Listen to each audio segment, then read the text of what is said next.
के सभी दर्शकों को हमारी ओर से हार्दिक शुभकामनाएं और बधाई। इसी तरह आप सब अपना न्यूज नेक्स्ट के प्रति अपना प्यार और दुलार देते रहिए और नेक्स्ट के लगातार अपडेट पर बने रहिए। आज हम लोग महाकुंभ पर बात करने के लिए उपस्थित हुए हैं कि महाकुंभ 144 साल के बाद प्रयागराज में जो इस साल लगा है, उसी पर आज हम लोग विस्तृत चर्चा इस पर करेंगे। कुछ ऐसे अनसुलझे किस्से पर आपको बताएंगे जो शायद आपको नहीं पता होगा। कब इसकी शुरुआत हुई, कैसे इसकी आज का आरंभ हुआ, क्या महत्व है, कितने प्रकार के कुंभ होते हैं, कहाँ कहाँ कुंभ होते हैं, कैसे इसके धार्मिक महत्व क्या है, शाही स्नान क्या है, इसमें जो यज्ञ होता है, इसमें जो हवन होती है, इसके पीछे विधान क्या है, दीपदान का क्या विधान है। आज इन्हीं सब अन्य सुलझे किस्सों पर आज आपके साथ बात करने के लिए मैं आचार्य राकेश झा न्यूज नेक्स्ट पर उपस्थित हुआ हूँ। महाकुंभ को प्रयागराज में जो महाकुंभ का आयोजन अभी चल रहा है, जिसमें लाखों की संख्या में, करोड़ों की संख्या में श्रद्धालु आ रहे हैं, इसको भारत के अलावा यूनेस्को द्वारा इसको विशेष मानवता की अमूर्त विरासत की लिस्ट में इसको शामिल किया गया है।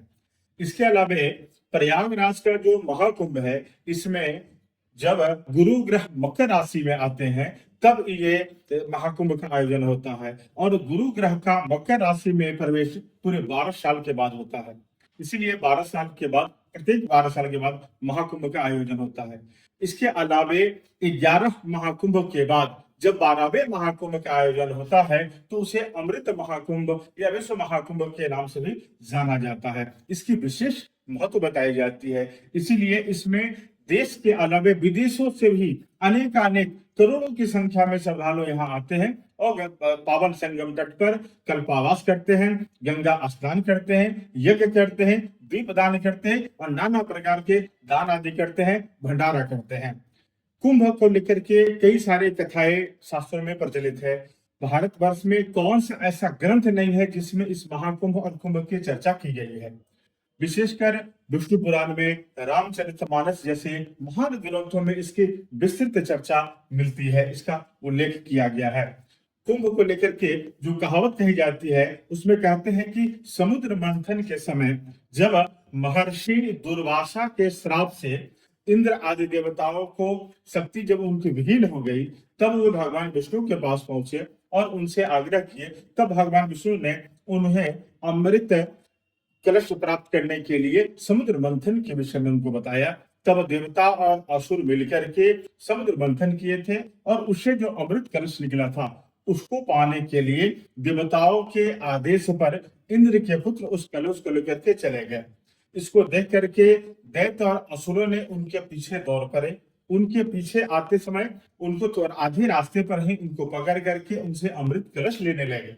अमृत कलश लेने की छीना झपटी के दौरान ये पूरे 12 दिनों तक यह कार्यक्रम चला और इस दौरान भारत के पवित्र 4 स्थलों पर इसकी कुछ बूंदे गिरी, जिसमें नासिक, उज्जैन, हरिद्वार और प्रयागराज है, जहां पे इस महाकुंभ का आयोजन होता है। जिस स्थान पर ग्रहों की जो स्थिति बनी थी उस समय, उसी ग्रहों की स्थिति बनने पर वहां कुंभ लगता है। जब मकर राशि में गुरु आते हैं तो यह प्रयागराज में लगता है। इसलिए इस बार हम लोग प्रयागराज में महाकुंभ लगा है और श्रद्धालु स्नान कर रहे हैं और पुण्य का लाभ ले रहे हैं। गंगा स्नान संगम तो लोग हमेशा रहता है, लेकिन इस कुंभ में ही लोग क्यों जाते हैं? मान्यता है कोई जब अमृत की बूंदे वहां गिरी थी उस समय, उस ग्रहों की स्थिति के समय उस जल में अमृत की जो पावर है, जो उसकी शक्ति है, वो उत्पन्न हो जाती है, वो अमृतता से भर जाती है। इसीलिए इस अमृत को पाने के लिए, अपने पापों का क्षय करने के लिए और मोक्ष की प्राप्ति के लिए, मुक्ति के लिए सब लोग श्रद्धालु वहां जाकर के स्नान करते हैं, कल्पावास करते हैं। ये 46 दिनों का जो ये महाकुंभ का प्रायोजन होता है, इसलिए श्रद्धालु वहां कल्पावास भी करते हैं और 3 स्नान करते हैं। शास्त्रों में विधान है कि जो श्रद्धालु अगर माघ मास में पूरे महीने स्नान नहीं कर सकते हैं, वो केवल संगम तट पर जाकर के प्रयागराज में 3 स्नान करते हैं तो उन्हें पूरे माघ महीने में संगम स्नान का, गंगा स्नान का पुण्य प्राप्त होता है। इतनी शास्त्रों में इसकी महिमा बताई गई है। कुंभ मेला कुल कई प्रकार के होते हैं, तो आइए हम लोग इस पर चर्चा करते हैं कि कुंभ मेला कितने प्रकार की होती है। महाकुंभ का आरंभ हिंदू धर्म सनातन संस्कृति के अनुसार खरमास की समाप्ति यानी मकर संक्रांति से शुरू होती है और माघ महीने के बाद महाशिवरात्रि के शुभ अवसर पे इसका समापन किया जाता है। राज्य सरकार द्वारा और कई ऐसे धार्मिक संगठन द्वारा इसकी विशेष आयोजन किया जाता है, विशेष व्यवस्था वहां की जाती है। देश विदेश से भी श्रद्धालु आते हैं। यहाँ तक कि इस बार के महाकुंभ में यूक्रेन और रशिया के भी श्रद्धालु आए हैं, जो आपस में एक दूसरे के सामने निवास करते हुए वहां यज्ञ शांति की यज्ञ कर रहे हैं। ये है भारत के धार्मिक अनुष्ठान का महत्व, ये है भारत का ध्येय, ये है भारत की एकता और अखंडता का अद्भुत उदाहरण, जो रूस और यूक्रेन के से भी आए हुए श्रद्धालुओं के प्रति उनके मन में शांति की भावना के हेतु वहां यज्ञ कर रहे हैं, वहां आहुति दे रहे हैं और संगम तट पे वो स्नान कर रहे हैं। ये हमारे भारत की महानता दर्शाती है। आइए चर्चा करते हैं कि कुंभ मेले कितनी प्रकार की होती है और कहां कहां इसका आयोजन होता है। कुंभ मेले में कई सारे विधान हैं। एक तो माघ के महीने में ये हर वर्ष में एक बार आता है और ये प्रयागराज में माघ का मेला लगता है, 1 महीने का होता है, ये हर वर्ष होता है। इसके अलावे और कुंभ मेला साल में हर 3 साल पर एक बार आता है, जो हरिद्वार, प्रयागराज, नासिक और उज्जैन में होता है। इसके अलावे अर्धकुंभ होता है। अर्धकुंभ हर 6 साल में एक बार आता है और इसका आयोजन हरिद्वार और प्रयागराज में होता है। इसके अलावा होता है पूर्ण कुंभ, जो प्रत्येक 12 साल के बाद आता है। ये भी प्रयागराज, उज्जैन, हरिद्वार और नासिक में लगता है। इसके अलावा सबसे मुख्य है और सबसे भव्य और दिव्य है महाकुंभ मेला, जो इस बार प्रयागराज में लगा है। ये पूरे 144 साल के बाद लगता है, जो ये 2025 में लगा हुआ है। इसके बाद सीधा 144 साल के बाद यानी 2169वें ईस्वी में ये महाकुंभ का आयोजन पुनः होगा। इसीलिए मैं सभी न्यूज डेस्क के सभी दर्शकों से ये निवेदन करना चाहता हूँ, ये आमंत्रण देना चाहता हूँ उनको कि अगर संभव हो तो आप जो सो इस कुंभ में जाकर के स्नान कर करके पुण्य लाभ लीजिए। अगर आप वहां नहीं जा सकते हैं तो घर में ही भगवान गंगा का, माता जमुना का और सरस्वती का ध्यान कर करके जल स्नान जल में गंगा जल को मिला करके बहुत ही श्रद्धा भाव के साथ अगर आप स्नान करते हैं तो भी कुंभ स्नान की पुण्य प्राप्त होती है। ये ऐसा विधान हमारे शास्त्रों में इसके बारे में बताया गया है। इसके अलावा वहां शाही स्नान का भी विशेष आयोजन होता है। जी हाँ, विभिन्न अखाड़ों के द्वारा विशेष नागा साधु संत, वैष्णव, सन्यासी और आम लोग इस दिन स्नान करते हैं। विशेषकर इसमें नागा साधुओं की प्रमुखता होती है। इस स्नान को देखने के लिए पूरे भारत से यानी और पूरे विदेशों से भी अलग अलग प्रांतों से लोग वहां पहुंचते हैं और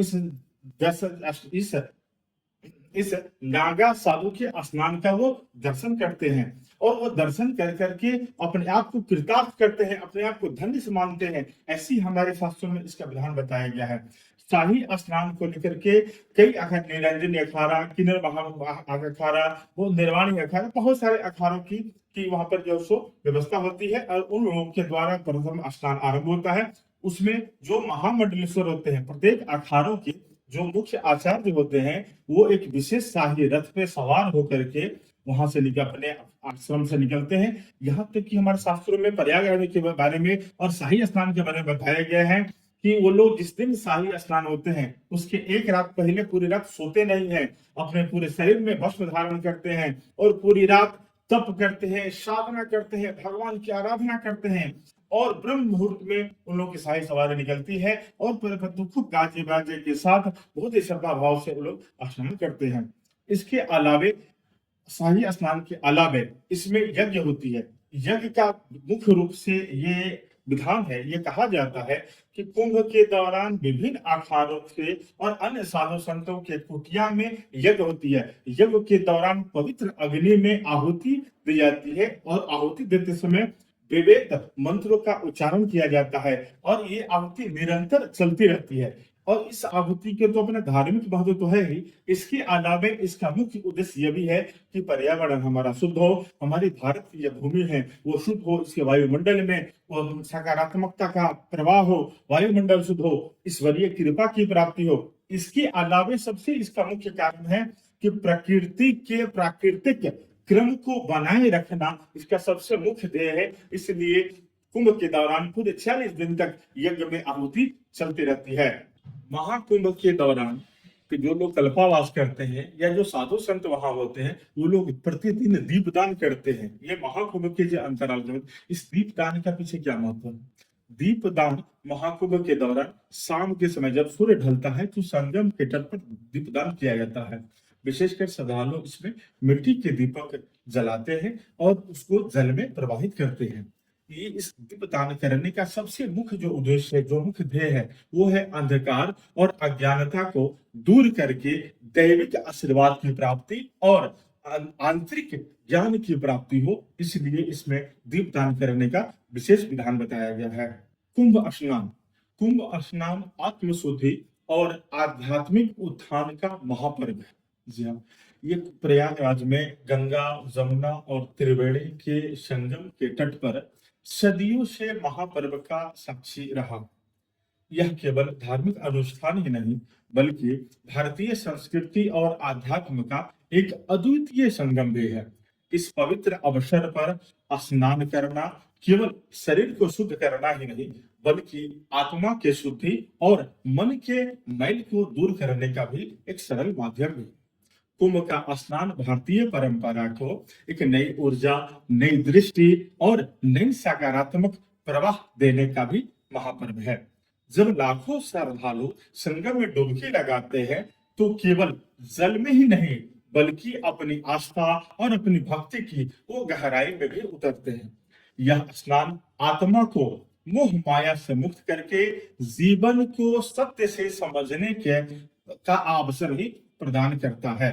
महाकुंभ का यह महापर्व धार्मिक और सांस्कृतिक महत्व केवल भारत तक ही सीमित नहीं रहा है। यह पर्व पूरे विश्व भर में श्रद्धालुओं को आपस में एक दूसरे से जोड़ता है और सभी को एक साथ आस्था के डोर में भी बांधता है।